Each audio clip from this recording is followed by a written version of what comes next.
We are excavating here in a hill in Israel called Megiddo, the place where, according to the New Testament, at the end of the days, all the armies of the world will gather for war.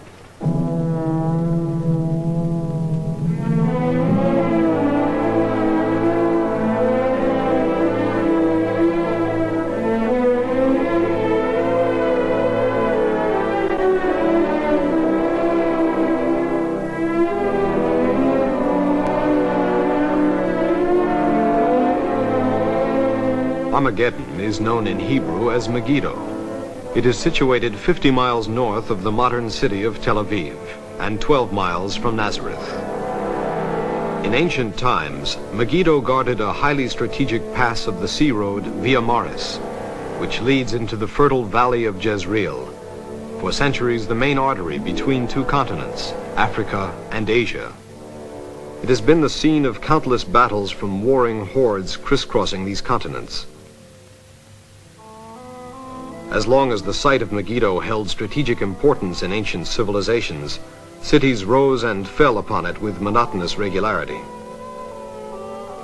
It has now been abandoned for over 2,000 years, yet today the place is very important to archaeologists. The site contains the remains of 20 cities, one on top of the other.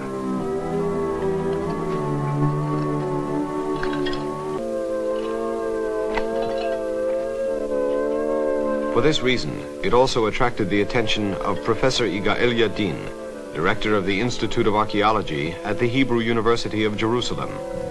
One of the world's foremost contemporary archaeologists, he has conducted excavations in some of the most important sites in the Holy Land.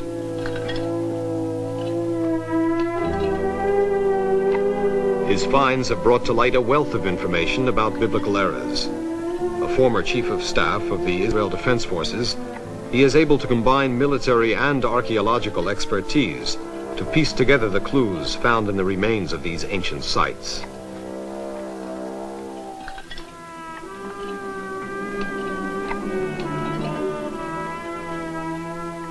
From Megiddo, I shall demonstrate to you how the archaeologists reconstruct life from the very distant past.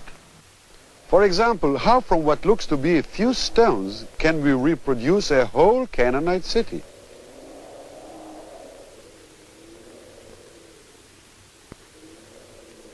How do I know that this structure was once a beautiful city gate which Solomon built?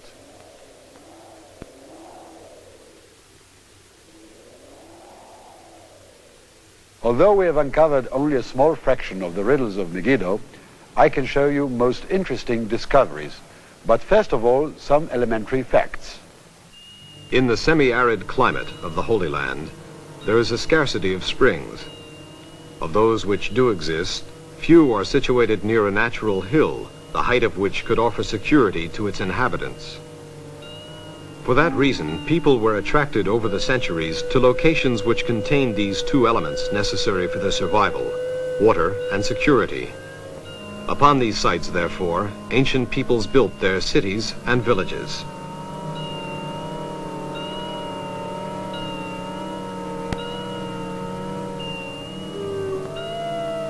The fact that for many centuries buildings were built of sun-dried mud bricks, such as even are used today in buildings in Arab villages, is responsible for the speedy collapse and decay of deserted cities destroyed by enemy attack or earthquake or plague.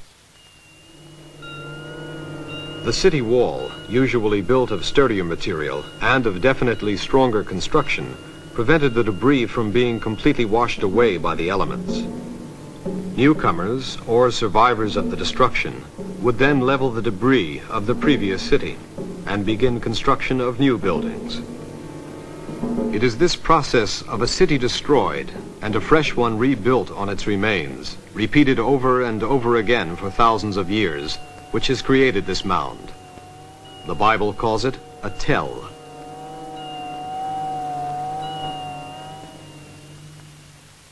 Herein lies the key to the ability of dating its remains, or at least its relative chronology. For example, a lower stratum or layer is older than the one above it.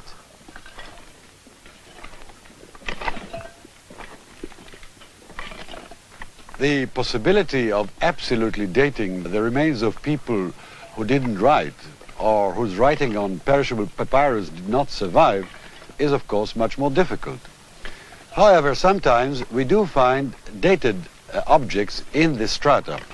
For example, if we find a seal like that with the name of a known pharaoh, or a pot, an imported pot, the date of which is known from its country of origin, like this one from the Roman period, then obviously the date of the stratum in which these objects were found is ascertained. Indeed, pottery is very important for the archaeologist. Because of its fragile nature, men had to produce it very continuously, and thus the shape of the vessel changed even within the periods themselves.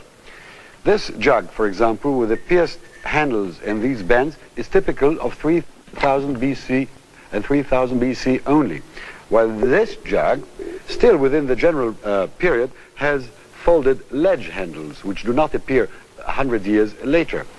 Or take, for example, this beautiful jar with the two colors, bichrome as we call it, with the birds. This is typical of the 16th century BC. Or again, if you look at these two jars with a strainer, we call them beer mugs, Philistine beer mugs. This one was found in fact in Megiddo, in the city which was destroyed by David. We call it the vase of Orpheus because it shows a man with a musical instrument leading animals. So each of them is different, and with the help of the differences we can date the strata in which the pottery was found. Now to explain how the archaeologist begins his search for clues to past life on a tell. Basically, he digs from top to bottom, peeling off, as it were, one layer after another. The task, however, is much more complicated. Because of war, destruction, the reuse of stones, and earthquakes, strata are rarely in clearly defined and regular layers. It must be emphasized that in order for an archaeologist to discover what lies below any given stratum or city, he must first destroy the area directly above. Clearly, if an archaeologist does not keep accurate and complete records of the stratum before he destroys it, it can never again be reconstructed, and its secrets will be lost forever. Therefore, every piece of pottery or other object discovered is put into labeled baskets, washed, cleaned, numbered, if possible glued together, and recorded. Every find, every foundation and room is photographed, plotted on maps, and entered into records.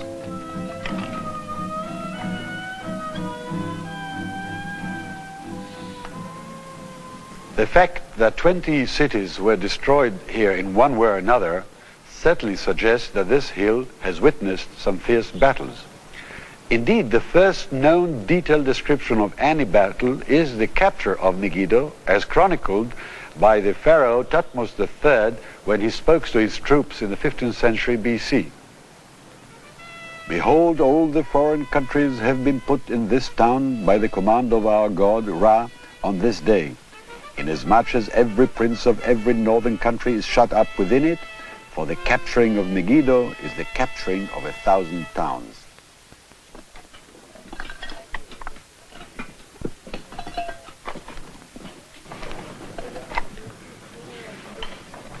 Another city that received a terrific conflagration is city number 6 from the top. Whenever we reach it and we encounter this ashes, we know exactly where we are. We are in stratum 6. This stratum was particularly rich with vessels still standing on the floors of the houses, and one gets the impression as if the people really fled away the moment the city was invaded.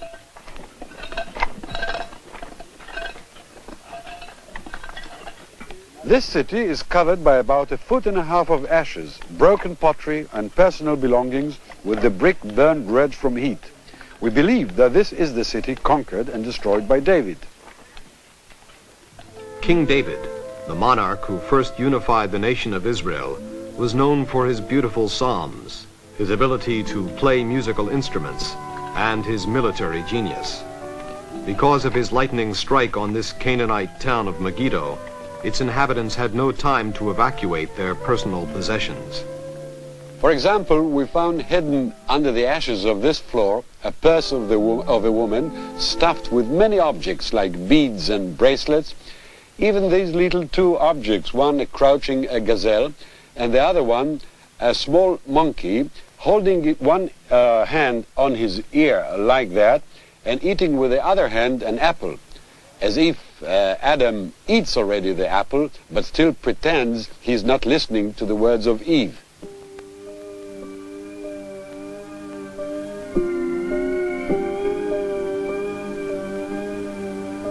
The earliest strata, of course, usually give up fewer secrets and are more difficult to piece together.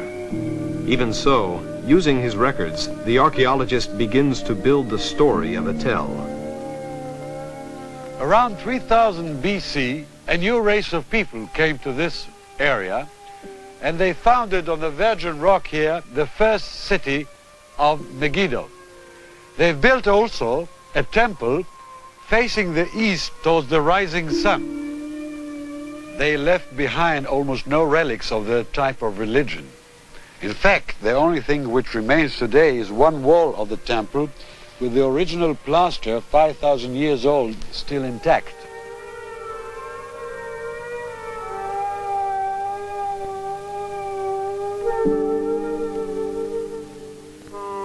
A few hundred years later, say 2500 BC, near the same area, a new group of people came and took over Megiddo. And they built this monumental structure, circular in shape and unique in its dimensions, 30 feet by 30 feet. Several steps lead to the top of this nearly circular structure. What was the purpose of this building? Well, I think we can guess. Many fragments of bones of animals were found on top of it and in the vicinity. And because of its shape, most probably it was a high place or altar for sacrifice. Over 4,500 years old, this is the most ancient altar of its kind known in the Holy Land. Later strata have left many more clues to the nature of ancient pagan ritual.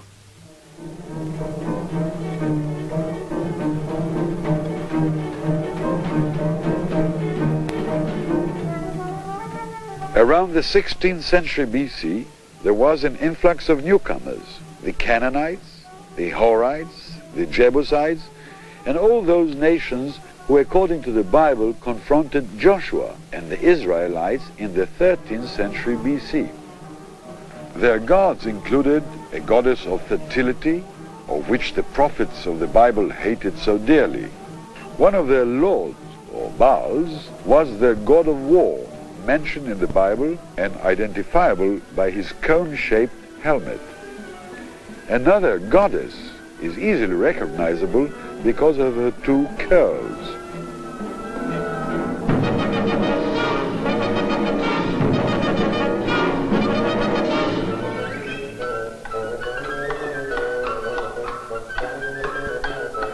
The Canaanites' artisans even mass-produced their gods. Here, for example, is an ancient stone mold, and here is a modern cast of bronze made of it.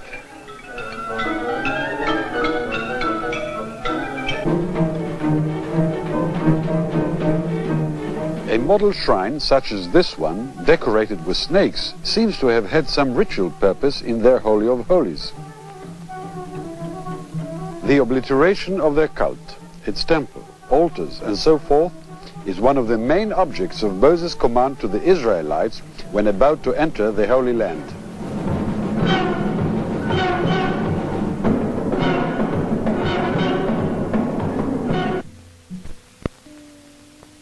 The various rulers of Megiddo, mostly anonymous, saw to it that they too, in addition to their gods in heaven, should have sumptuous palaces. Quite naturally, these were the places where the most beautiful treasures have been found. A very important treasure was found in a palace of the 12th century BC.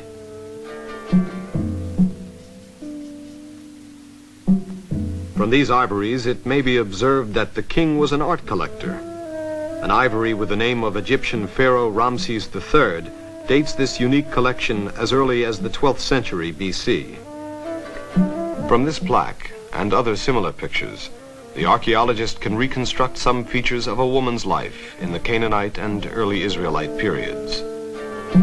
These unique little palettes seem to have been used for eye makeup. For jewelry, they wore earrings, necklaces, nose rings. The rich, of course, made them out of gold.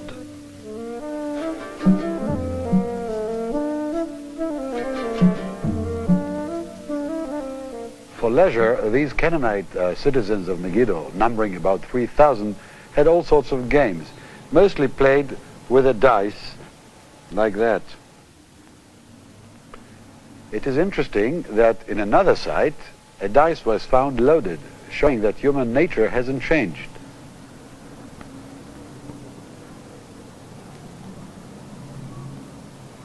And now I'm going to test your ability to follow a sophisticated archaeological problem in dating a city and the method I used in arriving at a solution. Here, in fact, the Bible and the spade combined together to produce an historical evidence. It all began with a short passage in the first book of Kings, chapter 9, which I'll read to you now. This is the account of the levy which King Solomon raised to build the house of the Lord, his own house, Milo, the wall of Jerusalem, Hazor, Megiddo, and Gezer. Hazor, Megiddo, and Gezer. 3 cities whose locations had been known for some time. But which of the numerous strata on each site was really Solomon's? Yadin's goal was to find the authentic cities of Solomon. At Megiddo, Yadin began his research from previous finds. The early excavators of Megiddo uncovered above the stratum of the red bricks and ashes a big Israelite city, the foundations of which are here, together with a magnificent 6-chambered, 2-towered city gate, as well as a complex of stables. These stables, gates, and buildings seem to fit the biblical description of Solomon's wealth in horses. The earlier excavators confirmed that the city was built at approximately the time of Solomon's kingdom. They were convinced that this was indeed a fortified city of Solomon. For many years then, these have been known to the world as Solomon's stables. Because the biblical account stated that Solomon also built Hazor and Gezer, Yadin expected to find a similar style of construction in the gates and walls of all 3 of these cities. He decided to excavate in Hazor. In the 10th stratum down, he found a city. Dating of ceramic fragments and chronological analysis of the layer confirmed his views. This was Solomon's city. We found here a city gate identical in plan and dimension with the one at Megiddo. In fact, the similarity was so great that when only the contours began to appear, we boasted to our laborers and we said to them, you dig here, you'll find a chamber, you dig here, you'll find a wall. When our prophecies turned out to be true, the laborers looked at us as if we were magicians. But when the biblical passage was read to them, our prestige diminished. That of the Bible was higher than ever. The 3rd city, Gezer, had already been excavated by a British archaeologist. Yadin knew that the excavator had not reported any Solomonic gate or city, such as existed in Megiddo and Hazor. Nevertheless, because of the biblical passage, I decided to re-examine the excavations report. And to my great surprise, here was a plan of a gatehouse and a wall and fortifications exactly like here in Hazor, wrongly ascribed here to a different period. Later excavations in Gezer confirmed that this fortification too was a city gate built by Solomon in the 10th century BC. There was now indisputable evidence that these city gates, virtually identical, were built by Solomon. There was only one fly in the ointment. In Gezer, as well as here in Hazor, the Solomon gatehouse was connected to a casement wall behind me, 2 parallel walls, one inner and one here, the outer, divided into compartments, into casemates or rooms.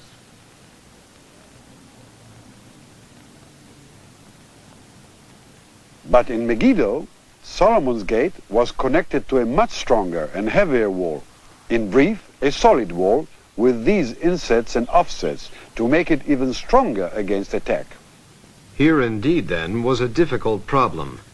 There was no doubt that this heavy solid wall in Megiddo was on the same level as the famous stables attributed to Solomon. The question then was, why would Solomon, who ruled Israel during an era of relative peace, build a stronger and different type of wall in Megiddo while building a casemate wall in Gezer and Hazor? The only possibility which seemed conceivable to me was that the solid wall was not Solomon's and that his laid somewhere under it. To verify this possibility, I conducted 3 seasons of excavations here at Megiddo, and the results were indeed startling. Under this solid wall, we found not only a casement wall, but also the foundation of this beautiful palace here. In fact, the group which is digging with me is further uncover the foundation of this wall. This meant that under the stratum of the stables and the solid wall lay the true Solomon's city. This meant also, alas, that the famous stables of Solomon were not his. The answer then was that a later king had built a new city and stables and stronger fortifications over the ashes of Solomon's city. But he had retained Solomon's beautiful city gate, causing archaeologists to attribute the wrong stratum to Solomon. If Hazor, Megiddo, and Gezer had not been mentioned together in the Bible in connection with Solomon, the true cities of Solomon might never have been found.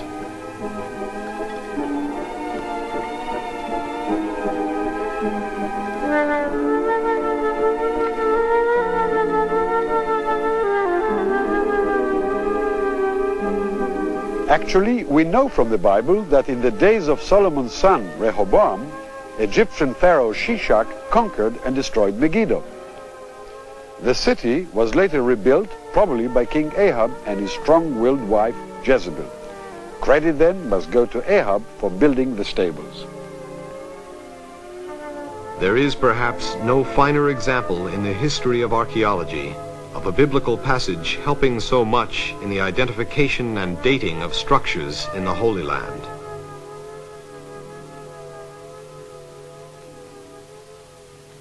The rulers of every city were preoccupied with security against enemy attack.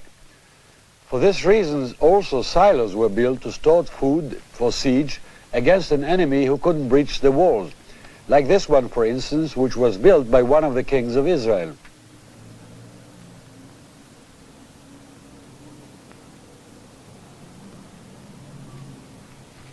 The most concern was the water supply. And in fact, here, one of the rulers of Megiddo built this magnificent walkway or gallery leading to the cave down there where Megiddo's spring was found. Since the unprotected walkway was outside the city walls, it would have been vulnerable to enemy attack. It may be surmised, therefore, that its builder lived in a time of peace, a clue to who might have built it. From the style of the dressing of the stones, which so were exactly cut and enabled to put these huge blocks together without any mortar, from the mason mark found here matched by those found elsewhere, from the peculiar methods of laying the stones, what we call stretchers and headers, all this confirmed that the surface approach was built in the times of Solomon.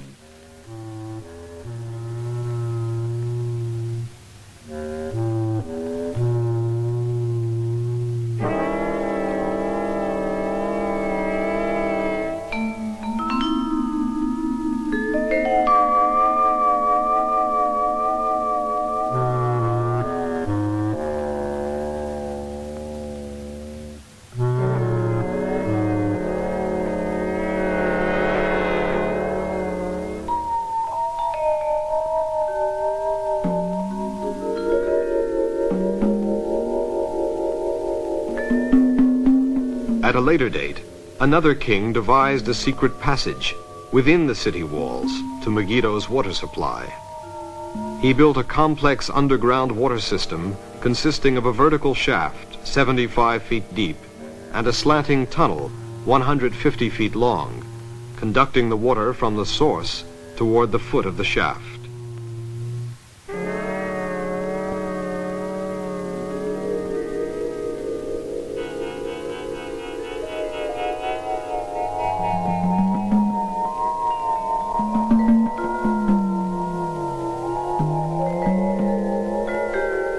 When this later king, probably again the security-minded Ahab, finished his tunnel, he blocked and concealed the cave's outside entrance so that no one outside the city walls, namely an enemy, could enter to poison or rechannel the water supply.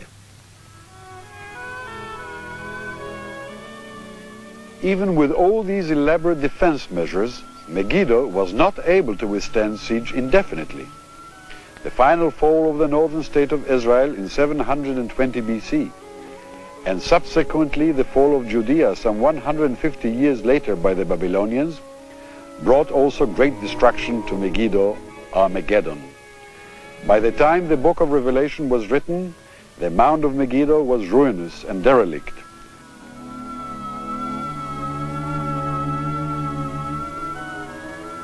This symbolic end to what was once a prosperous and strong city established the mood for the sorrow that the book of Revelation prophesied will come upon the whole world.